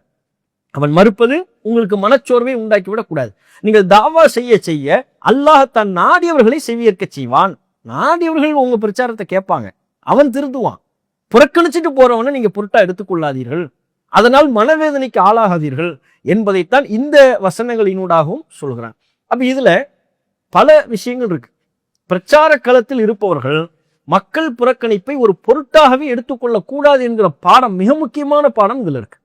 பொதுவா நாம குர்ஆன்ல ஒரு வரலாற்றை படிக்கிறது ரொம்ப முக்கியமான விஷயம். இதை நீங்க கவனிக்கணும். குர்ஆன்ல ஒரு வரலாற்றை படிக்கிறோம், சில வசனங்களை நாம ஓதுகிறோம், படிக்கிறோம் என்று சொன்னால் வெறுமனே யாரையோ பற்றி பேசக்கூடிய வசனம் என்பதாக நம்ம கடந்து விடக்கூடாது. அதை நம்ம பண்ற மிகப்பெரிய மிஸ்டேக். நீங்க இன்னைக்கு ஒரு 10 வசனம் படிக்கிறீங்க, ஒரு 10 வசனம், ரொம்ப இல்லை, ஒரு நாளைக்கு 10 வசனம் படிக்கிறீங்கன்னு நீங்க 10 வசனத்தை படிச்சிட்டீங்களா? 10 வசனத்தை படிச்சிட்டீங்கன்னா அந்த 10 வசனத்துல யாரை பத்தி இருக்கலாம்? மக்கா முஷ்ரிக்கீன்கள் பத்தி இருக்கலாம். வேற யாரை பத்தி இருக்கலாம்? முனாஃபிக்கீன்கள், மதீனாவுல உள்ள முனாஃபிக்கீன்களை பத்தி இருக்கலாம். வேற யாரை பத்தி இருக்கலாம்? ஃபிரௌன், அவனை பற்றி இருக்கலாம். காரூனை பற்றி இருக்கலாம். அப்படித்தானே? முந்தைய சமுதாயத்தை பற்றியானதா இருக்கலாம். யாரு? இஸ்ரவேல் சமுதாயத்தை பற்றியானதா இருக்கலாம். இப்படி ஒரு 10 வசனம் படிக்கிறீங்க, படிச்சிட்டீங்களா? அந்த 10 வசனம் சொல்லக்கூடிய மெசேஜ் என்ன? மக்கா முஷ்ரிக்கீன்களை பற்றி சொல்லக்கூடிய மெசேஜ் என்ன? முனாஃபிக்கீன்களை பற்றி சொல்லக்கூடிய மெசேஜ் என்ன? இஸ்ரவேல் சமுதாயத்தை பற்றி சொல்லக்கூடிய மெசேஜ் என்னன்னு தெரிஞ்சுக்கிட்டீங்களா? அதோட க்ளோஸ் பண்ணிடக்கூடாது. நம்ம பண்றது என்ன? மக்கா முஷ்ரிக் இப்படிதான் இருந்திருக்கலாம், க்ளோஸ், முடிஞ்சு போச்சு, அதோட சாப்டர் க்ளோஸ். அப்படி பண்ணக்கூடாது. அப்ப என்ன செய்யணும்? அவங்கள பத்தி சொல்லுது, ஓகே, அதனூட அல்லாஹ் எனக்கு என்ன சொல்ல வர்றான், அதனூட அல்லாஹ் எனக்கு என்ன சொல்ல வர்றான், இதிலிருந்து நான் பெற வேண்டிய பாடம் என்ன, இதிலிருந்து நான் என்னை திருத்திக் கொள்ள வேண்டிய அம்சம் என்ன என்று நம்மோடு பொருத்தி பார்க்கணும். நீங்க ஒரு 10 வசனத்தை படித்தாலும், எந்த ஒரு வசனத்தை படித்தாலும் சரி, அதை ஃபிரௌன்ட்ட இந்த குணம் இருந்தது, ஓகே அப்படின்னு போயிடக்கூடாது. ஃபிரௌன்ட்ட இந்த குணம் இருந்திருக்கு, இந்த குணம் என்னிடத்தில் வந்துவிடக்கூடாது, என்கிட்ட இருக்கா? எந்த வசனத்தை நீங்க படிச்சாலும் இந்த பொருத்தி பார்க்கக்கூடிய அம்சம் இல்லாம நீங்க படிக்கவே கூடாது. பொருத்தி பார்க்கக்கூடிய அம்சம் இல்லாம படிச்சா அதனால் நம்ம பயன்பெறவே முடியாது. இப்போ ஒரு ஜும்மா உரை பண்றோம், அதுல பொய் பேசுதல் பற்றி வருதுன்னு வைங்க. நீங்க நினைக்கிறீங்க பொய் பேசுதல், இது என் பக்கத்து வீட்டுக்காரருக்கு அவர் தான் கேட்க வேண்டிய பயானு, இது நமக்கு இல்லை, அவர் தான் சரியான பொய் வண்டி, வாயை திறந்தாலே பொய்யா பேசுவாரு, இந்த ஜும்மாவுன்னு பார்த்து அவர் இல்லையே அப்படின்னு நீங்க நினைக்கிறீங்க. இப்ப அதில் சொல்லக்கூடிய எந்த செய்தியா நம்ம உள்ளத்துல போய் பதியுமா? என்னன்னு முடிவு பண்ணிட்டோம், ஃபர்ஸ்டே சீல் வச்சுட்டோம் நம்ம உள்ளத்துக்கு. இது யாருக்குரியது? நம்ம பக்கத்து வீட்டுக்காரருக்குரியது, நமக்குரியது இல்லை அப்படின்னு முடிவு பண்ணிட்டோம். அப்ப நமக்குரியது இல்லைங்கிற கண்ணோட்டத்தில் நாம குர்ஆனை அணுகும் பொழுது, குர்ஆனில் உள்ள வசனங்களை அணுகும் பொழுது நமக்கு அது தாக்கத்தையும் உண்டாக்காது, நமக்கு அது ஒரு மாற்றத்தையும் ஏற்படுத்தாது. நம்ம வாழ்க்கை மாறவே மாறாது. எப்படி மாறும்? நமக்கானதுன்னு நம்ம அணுகலையே எப்படி மாறும்? அப்ப இந்த வசனங்களின் ஊடாகவும் நமக்கான இதுல அறிவுரை என்ன, இதில் எனக்கான அறிவுரை என்னன்னு சொல்லி பார்க்கணும். ஒரு அரபில சொல்லுவாங்க, குர்ஆனில் உன்னை தேடுங்கள், பிறரை தேடாதீர்கள் சொல்லுவாங்க. குர்ஆன்ல யாரை தேடணும்?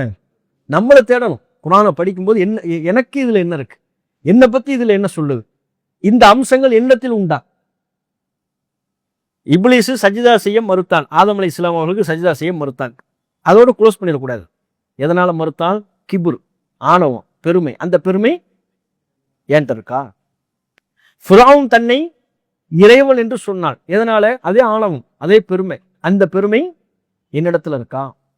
காரூன் செல்வத்தின் மீது அதிக அளவு மோகம் கொண்டான், செல்வம் தான் நிலையானது என்று நினைத்தான், ஓகே, வரலாறு க்ளோஸ், முடிஞ்சு போச்சு, அப்படி போயிடக்கூடாது. அந்த காரூனினுடைய குணம் செல்வத்தின் மீதான அதீத மோகம், செல்வமே நிலையானது, நிரந்தரமானது என்கிற எண்ணம் என்னிடத்துல இருக்கா? இப்படி நான் பார்க்காமல் குர்ஆனில் அல்லாஹ் சொல்லக்கூடிய எந்த வரலாற்றினூடாகவும் படிப்பினை பெற முடியாது. இஸ்ரவேல் சமுதாயத்தை பற்றி அல்லாஹ் நமக்கு பல செய்திகளை சொல்கிறான், பல முனாஃபிக்குகளுடைய குணங்களை பற்றி பல செய்திகளை எல்லாம் சொல்கிறான். நமக்கானது நம்மளை தேடாட்டி நம்ம எப்படி படிப்பினை பெற முடியும்? அப்போ குர்ஆன்ல நம்மளை தேடணும். நபித்தோழர்கள் அப்படித்தான் தங்களை தேடினர். எந்த ஒரு சட்டத்தை சொன்னாலும் அவர்கள் தங்களுக்கானதாக பார்த்தார்கள். அப்போ இந்த வசனங்கள்ல இருந்து நாம பெற வேண்டிய பாடம் என்ன அப்படின்னு பார்த்தா, ரசூலுல்லாஹ்வுக்கு அல்லாஹ் சொல்றான்ல, அதான் நமக்கான பாடம். என்ன? நீங்க சொல்ல வேண்டியதை சொல்லிக்கிட்டே இருங்க. யார் கேட்கலையோ, சத்தியத்தை கேட்கலையோ, மௌத்தா போனவங்க மாதிரி இருக்கிறாங்களோ, அவங்க உங்களுடைய பிரச்சாரத்தை புறக்கணிப்பதை பற்றி நீங்கள் கவலை கொள்ளக்கூடாது. நாம செய்வதை தொடர்ந்து ரிசல்ட்டுக்காக நம்ம வேலை பார்க்கக்கூடாது. ரிசல்ட் கொடுக்கறது யார் வேலை? அல்லாஹ்வுடைய வேலை. அல்லாஹ் சொன்னான் என்பதற்காக வேலை செய்வதா நம்முடைய கடமை. 20 வருஷமா சொன்னேன், வெறும் 5 பேர் தான் சொல்லியிருக்காங்க, எதுக்கு நான் சொல்லணும் அப்படி பார்க்கக்கூடாது. இது ரிசல்ட்டுக்காக வேண்டி பார்க்கறது. இப்போ குர்ஆன் வகுப்பு நடத்துகிறோம், உதாரணமாக வெறும் 5 பேர் தான் இருக்கிறாங்க, இந்த 5 பேருக்காக வேண்டி நம்ம 1 ஹவராக உட்காந்து பேசணுமா? அது அடுத்த ரிசல்ட்டை பார்க்கக்கூடாது. சொல்ல வேண்டியது நம்ம வேலை, அப்படிதான் பார்க்கணும். அல்லாஹ்வுடைய கிருபையில இந்த குர்ஆன் வகுப்புல எவ்வளோ ஆர்வமாக அதிகமான மக்கள் நம்ம இருக்கிறோம், அது வேறு. ஆனால் நாம மார்க்க பணியில், பிரச்சார பணியில் ஈடுபடக்கூடியவர்கள் மனதில் நிறுத்திக் கொள்ள வேண்டியது, இந்த வசனத்தின் ஊடாக நம்ம பெற வேண்டிய பாடம், நாம் சொல்வதை சொல்லிக்கொண்டே இருக்க வேண்டும். மக்கள் மறுப்பது நமக்கு மனச்சோர்வை உண்டாக்க கூடாது. அது ஒரு விஷயம். இரண்டாவது நம்ம பெற வேண்டிய மிக முக்கியமான பாடம் ஒண்ணு இதுல இருக்கு. என்னன்னா, அல்லாஹ் அந்த மக்களை பத்தி பேசுறான்ல, மக்கா முஷ்ரிக்கீங்களை பத்தி அல்லாஹ் பேசுறான்ல, அவங்கள புள்ள பாருங்க, அல்லாஹ் என்னன்னு சொல்றான்? குருடர்கள்ங்கிறான். அப்படிதானே? குருடர்கள். அடுத்து இருள்களில் இருப்பவர்கள். அடுத்து மௌத்தா போனான். ஆனா அவன் ஒரிஜினலா குருடனான்? ஒரிஜினலா அவனுக்கு மௌத்தா போனவங்களா? உயிர் வாழ்ந்துக்கிட்டு தான் இருக்கிறான், சாப்பிட்டுக்கிட்டு தான் இருக்கிறான், நடமாடிக்கிட்டு தான் இருக்கிறான். எல்லாம் மூத்தா போனவங்கிறான். ஏன்? உள்ளம் மூத்தாயிடுச்சு. எது மூத்தா போயிடுச்சு? உள்ளம் மூத்தாகி விட்டது. ரசூலுல்லாஹ்வுடைய பிரச்சாரத்தை ஏற்க மறுப்பதால் அவருடைய உள்ளம் மரணித்து விட்டதை தான் அவர்களே மரணித்து விட்டதா அல்லாஹ் முடிவு செய்கிறான். இந்த குணம் நம்மிடத்துல இருக்கா அப்படின்னு நம்ம பார்க்கணும். நம்முடைய உள்ளம் மரணித்து விட்டதா, உயிர் போடு இருக்கா? இப்ப நம்ம பொருத்தி பார்க்கும்போது என்ன நினைக்கிறோம்னா, நம்ம தௌஹீதுல தானே இருக்கிறோம், அதனால நம்ம உள்ளம் என்னவா இருக்குன்னு நம்ம நினைக்கிறோம். தௌஹீதுல இருக்கிறோம், இஸ்லாத்துல இருக்கிறோம், நம்ம உள்ளம் ஹயாத்தா தான் இருக்கு, உயிரோடு தான் இருக்கு. அப்படி அல்ல. அந்த குணத்தில் எது ரசூலுல்லாஹ் சொல்லக்கூடிய பிரச்சாரத்தில் எது ஒன்றை நாம மறுத்தாலும் நம்முடைய உள்ளம் மரணித்து விட்டதா, செத்து போய் விட்டதா, நம்முடைய இதயம் செத்து போய் விட்டதா என்பதை அவ்வப்போது பரிசோதிக்க வேண்டிய கட்டாயத்துல தான் நாம இருக்கோம். அந்த சிந்தனை அல்லாஹ் இதனூட நமக்கு உணர்த்துறான். உதாரணமா சொல்றதா இருந்தா நம்மளை செக் பண்ணிக்கிறதுக்கு சொல்றேன். நம்முடைய இதயம் மரணித்து விட்டது என்பதை உணர்த்தக்கூடிய சில அம்சங்கள் இருக்கு. உயிரோடு இருக்கா இல்லையா என்பதை பரிசோதிப்பதற்கு சில அளவுகோல்கள் இருக்கு. இப்போ ஒருத்தர் இருக்கிறார், அவர் உயிரோடு இருக்கிறாரா இல்லையா, தூங்கிட்டு இருக்கிறார், ரொம்ப நேரமா தூங்கிட்டு இருக்கிறார், ஹயாத்தா இருக்கிறாரா இல்லையாங்கிறது எப்படி செக் பண்றது? டெஸ்ட்னு ஒன்று இருக்குல்ல, என்ன பண்ணுவோம்? அப்படி தட்டுன்னு முடிச்சிட்டாரு அப்படின்னா என்ன? ரூஹ் இருக்கு. தட்டி தட்டி பார்க்குறிய ஆளு எழுந்திருக்கவே இல்லை. கம்பால அடிச்சு பார்க்குறீங்க, ஆள் எழுந்திருக்கல. ஊசியை வச்சு குத்தி பார்த்துட்டிய, ஆள் எழுந்திருக்கல. இப்போ என்ன முடிவு பண்றது? ரூஹ் போயிடுச்சு, அவ்வளவுதான். இதான அர்த்தம். இதே மாதிரிதான் நம்ம உள்ளத்துக்கும் இப்படியான சில அளவுகோல்கள் இருக்கு. நாம ஒரு பாவத்தில் ஈடுபடுகிறோம், அதை மார்க்கம் தடுத்த, அல்லாஹ்வின் தூதர் தடுத்த எந்த பாவமாகவும் இருக்கலாம். வட்டியா இருக்கலாம், பொய்யா இருக்கலாம், புறமா இருக்கலாம், அடுத்தவனுக்கு பண்ற அநியாயமா இருக்கலாம், எந்த பாவமா இருக்கலாம். ஒரு பாவத்தில் நாம் ஈடுபடும் பொழுது உடனே நம்முடைய உள்ளம் ஒரு பதைக்கிறதா இல்லையா அதை பார்க்கணும். ஒரு பாவத்தில் ஈடுபடும் பொழுது ஈடுபட்டதற்கு பிறகு நம்முடைய உள்ளம் எப்படி ரியாக்ட் பண்ணுது அந்த பாவத்துக்கு? ஒரு குற்ற உணர்ச்சி ஏற்படுதா, ஒரு பதைப்பு ஏற்படுதா, அல்லாஹ்வை நோக்கி திரும்பணுங்கிற அந்த உணர்வு நமக்கு ஏற்படுதா? ஏற்பட்டா நம்முடைய உள்ளத்துல ரூஹ் இருக்குன்னு அர்த்தம். ஏற்படவில்லை, அந்த பாவத்தில் அவர் தொடர்ந்து நீடித்துக் கொண்டிருக்கிறார், அந்த பாவத்தில் இன்பம் காணக்கூடிய நபராக மாறிவிட்டார், இப்போது அவருடைய உள்ளம் மரணித்து விட்டார். இதுதான் அர்த்தம். குர்ஆன் அல்லாஹ் சொல்றான் பாருங்க, சூரா அல்-அராஃப்ல 201, இன்னல்லதீன தக்கவ் இதா மஸ்ஸஹும் தாயிஃபும் மினஷ் ஷைத்தானி ததக்கரு ஃபஇதாஹும் முப்சிரூன். இறையச்சவாதிகள் அவர்கள் எப்படிப்பட்டவர்கள் என்றால், இதா மஸ்ஸஹும் தாயிஃபும் மினஷ் ஷைத்தான், ஷைத்தானின் ஒரு தீண்டுதல், ஷைத்தானின் ஒரு தூண்டுதல் அவர்களுக்கு ஏற்படும் பொழுது ததக்கரு விழிப்படைஞ்சிருவாங்க. ஃபைதாஹும் முப்சிரூன், அப்போது விழிப்புணர்வு பெற்றவர்களாக மாறிவிடுவார்கள். ஒரு பாவம் அவர்களின் புறத்திலிருந்து ஏற்பட்டு விட்டது என்றால் உடனடியாக விழிப்பு கொள்வார்கள். ஆகா, இந்த தப்பு பண்ணிட்டோமே, திருந்தணுமே, அல்லாட்ட இந்த தப்புக்காக வேண்டி மன்னிப்பு கேட்கணுமே, உள்ள சுதாரிப்பாயிரும், உள்ளம் விழிச்சிரும். இதுதான் உள்ள விழிப்போடு இருக்கிறது. இந்த விழிப்புணர்வு இல்லாமல் ஒருவர் தொடர்ந்து குற்றச்செயலில் ஈடுபட்டு பாவச் செயலில் ஈடுபட்டு கொண்டிருப்பாரே ஆனால், குற்ற உணர்ச்சியே இல்லாமல் ஒருவர் பாவத்தில் ஈடுபட்டு கொண்டிருப்பாரே ஆனால் அவருடைய உள்ளம் மரணித்து விட்டது என்பதனுடைய அடையாளம். இது மாதிரி இன்னும் சில அடையாளங்கள்லாம் இருக்கு. நம்முடைய கல்பு ஹயாத்தா இருக்கா இல்லையா என்பதை கண்டுகொள்வதற்கு சில அடையாளங்கள். இப்ப நம்ம ஒரு அடையாளம் தானே சொல்லியிருக்கிறோம். என்ன அடையாளம் சொல்லியிருக்கிறோம்? பாவம் செய்யும் போது குற்ற உணர்ச்சி ஏற்படணும். ஏற்பட்டா நம்முடைய உள்ளம் ஹயாத்தா இருக்குன்னு அர்த்தம், இல்லைன்னா மௌத்தா இருக்குன்னு அர்த்தம். நமக்கும் மக்கா முஷ்ரிக்கீங்கள்ட்ட எந்த குணம் இருந்ததோ அதன் சாயல் நம்மிடமும் இருக்கிறது என்றுதான் அர்த்தம். இது ஒரு அடையாளம். இது மாதிரி இன்னும் சில விஷயங்கள் இருக்கிறது. அதை இன்ஷா அல்லாஹ் அடுத்த வகுப்புல நம்ம பார்ப்போம். கடந்த வார வகுப்புல இருந்து ஒரு கேள்வி கேட்கவா? அமைதி ஆயிட்டார். துவா ஓதுங்க பாய். சரி, துவா ஓதிக்கும், அடுத்து இன்ஷா அல்லாஹ் கேட்போம். இப்போ போன வாரம் வகுப்புல என்ன வசனம் பார்த்தோம்? இறுதியா யூசுப் நடத்தினாரா? அதுல என்ன வசனம் சொன்னாரு? தனிமையில் கூலியும் உண்டு அப்படின்னாரு. சரி, அதுக்கப்புறம் அந்த வசனத்தினுடைய தொடர்ச்சியில் அல்லாஹ் சொல்லுவான், நீங்க யாரை எச்சரிக்கை செய்ய முடியும்? ரசூலுல்லாஹை பத்தி அல்லாஹ் சொல்லும் பொழுது, தனிமையில இறைவனை அஞ்சக்கூடியவர்களையும் வகாம ஸலாத்த, தொழுகையை நிலைநாட்டுவோரையும் தான் அப்படின்னு வரும். நீ இந்த வசனத்துல படிங்க. இப்ப 19, 18 படிங்க.